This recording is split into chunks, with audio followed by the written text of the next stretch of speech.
മീൻ കിട്ടിയിട്ടില്ലെങ്കിൽ നമുക്ക് മീൻ കറിയുടെ അതേ ടേസ്റ്റിൽ തന്നെ നമുക്കൊരു വെണ്ടക്കാപ്പുളി നോക്കിയാലോ. ആദ്യം തന്നെ ഒരു മൺചട്ടിയാണ് എടുത്തിട്ടുള്ളത്.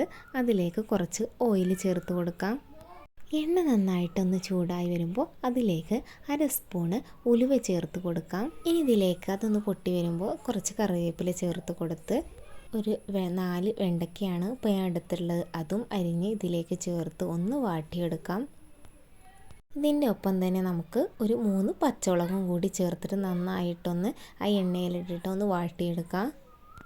വാട്ടിയെടുത്തതിന് ശേഷം ഒരു വലിയ തക്കാളി ഇതിലേക്ക് ചേർത്ത് കൊടുക്കുകയാണ്. ഇതും കൂടി നന്നായിട്ടൊന്ന് മിക്സ് ചെയ്തതിന് ശേഷം നമുക്ക് ഇതിലേക്ക് പൊടികൾ ചേർത്ത് കൊടുക്കാം. കുറച്ച് ഉപ്പ്, 1/2 സ്പൂണ് മഞ്ഞൾപ്പൊടി, 1/2 സ്പൂണ് മുളക് പൊടി, 1/2 സ്പൂണ് നമുക്ക് വേണമെന്നുണ്ടെങ്കിൽ കാശ്മീരി മുളക് യൂസ് ചെയ്യാം, 1/2 സ്പൂണ് മല്ലിപ്പൊടിയും ചേർത്തിട്ട് നന്നായിട്ടൊന്ന് മിക്സാക്കി എടുക്കാം. നന്നായി തന്നെ പൊടിയുടെ പച്ചമണം മാറുമ്പോൾ നമുക്കിതിലേക്ക് വേണ്ടത് ഇനി പുളിയാണ്. പുളി നന്നായിട്ട് പിഴിഞ്ഞിട്ടൊന്ന് ചേർത്ത് കൊടുക്കാം. പുളി ചേർത്തിട്ട് നമ്മുടെ കറി നന്നായിട്ടൊന്ന് തിളച്ച് വന്നിട്ടുണ്ട്. അപ്പോൾ പെട്ടെന്ന് തന്നെ നമുക്ക് തയ്യാറാക്കാൻ പറ്റുന്ന ഒരു വെണ്ടക്കാപ്പുളി ഇവിടെ തയ്യാറായിട്ടുണ്ട്.